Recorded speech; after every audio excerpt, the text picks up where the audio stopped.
Lancashire takes in the Ribble Valley, Pendle and the Trough of Bowland. Squeezed between the Pennines on the east, the Lake District to the north and the M6, it's an area most people overlook. To be honest, like most southerners, I'd never heard of Pendle and the Ribble Valley till I was brought here by my husband, Rodney. He's from Lancashire, and we came here together 15 years ago, I think it was now, in 1978. And I've been hooked on it ever since. This is farming country, so sheep far outnumber people. The hills are sparsely populated, and the small market towns in the valleys are the centres of all the activity.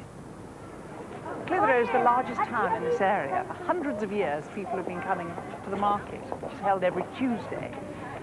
A long time ago, it used to be farmers selling their livestock and things. Now, as you see, people can buy everything here, from nectarines to nappies. I'm now off to do my shopping. Ron, I see tasty Lancs. What are these two? This is the creamy Lancs, which is the mild one. Right. And the crumbly Lancs, which is a bit sharper. Right. And there's this Lancs with chives. I think I'd like to taste some crumbly, Okay. please. Right. And that's a kind of sharper one. That's sharper taste. It's delicious. I better have a quarter, please. Lovely. That's 65 pence, please. Thank you. 65 pence, Mr. Producer. Clitheroe is also the centre for much of the area's cultural activity. This is the start of the new Ribble Valley Sculpture Trail. The idea is that a different sculptor will come here for 6 months at a time and add pieces to the trail, and eventually it'll stretch all the way along the valley. The first chap to take up this post is Thompson Dagnall. Part of what I've got to do is run workshops for local kids and youth groups, and this is one of them. We're making mushrooms that we're going to plant in the park, and also there'll be a main piece of sculpture which is going to be sited on this part. It's going to be a shepherd pulling a ram out of the river. Everything is very hands-on round here.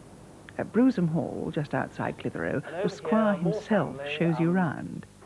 Thomas Lister Parker, who is very much responsible by the house. The house has an Elizabethan facade, a Queen Anne wing and a west wing recast in 1805. The oak drawing room. This panelling is 1700. It's the oldest inhabited house in Lancashire. Robert Parker's family have been here since the house was built in 1507, and the latest addition to the Parker line is just 6 weeks old.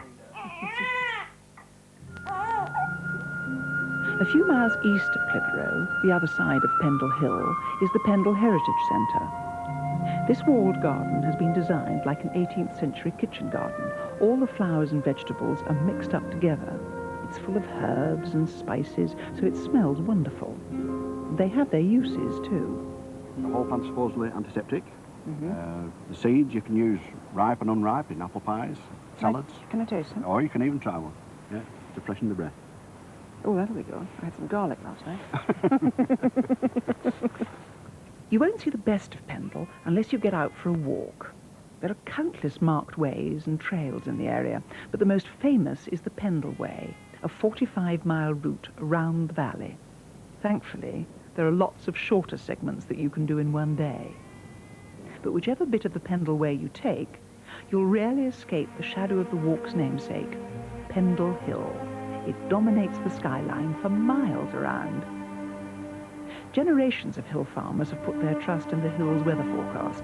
As the saying goes, when Pendle wears a woolly cup, farmers all may take a nap. When Pendle Hill doth wear a hood, be sure the day will not be good. People are lured here by the tales of the Pendle witches. They put the area on the map in 1612. 19 local women were arrested and 9 of them hanged, convicted of the heinous crime of witchcraft. On a windy day in the shadow of Pendle Hill, you can almost believe they're still around. Who needs the Costa del Sol? Having scaled the dizzy heights of Pendle Hill, I headed east to my favourite village, Wycoller. It feels as though you've stepped back 100 years. It's so quiet because you're not allowed to drive into the village unless you live here. But it wasn't always so tranquil. Once there was a thriving hand-loom industry here. This is called the Clapper Bridge because in the 17th century, the weavers used to clatter across here in their clogs.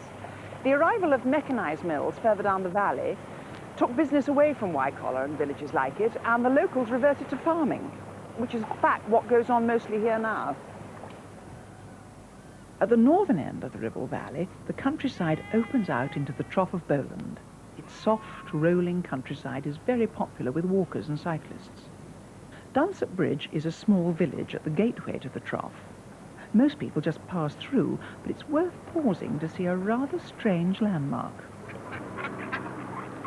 This is the most photographed phone box in the country, because it's bang in the centre of the kingdom.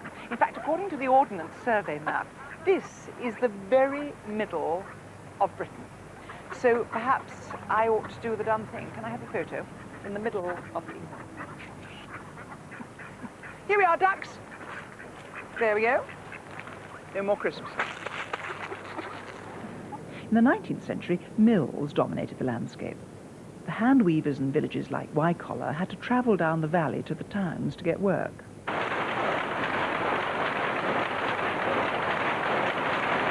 Well, they aren't all silent now.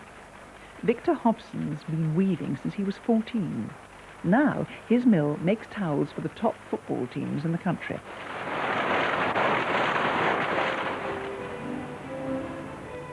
Another legacy of the Industrial Revolution here is the canal network. Barges have been carrying their cargoes along this Leeds to Liverpool canal for 200 years. But today, it's holidaymakers who fill the barges. It's a great way to see the countryside and feed the locals.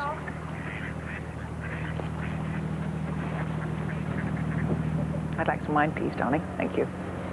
You see, Lancashire isn't all cloth caps and clogs. The weather isn't always the same, but that I find rather interesting. It's a marvellous place to come for a holiday. We've been coming here for 15 years now. And I'm sure if you took the trouble and kitted yourself out, you'd have a wonderful time. Cheers. Cheers. Here's to a Lancashire.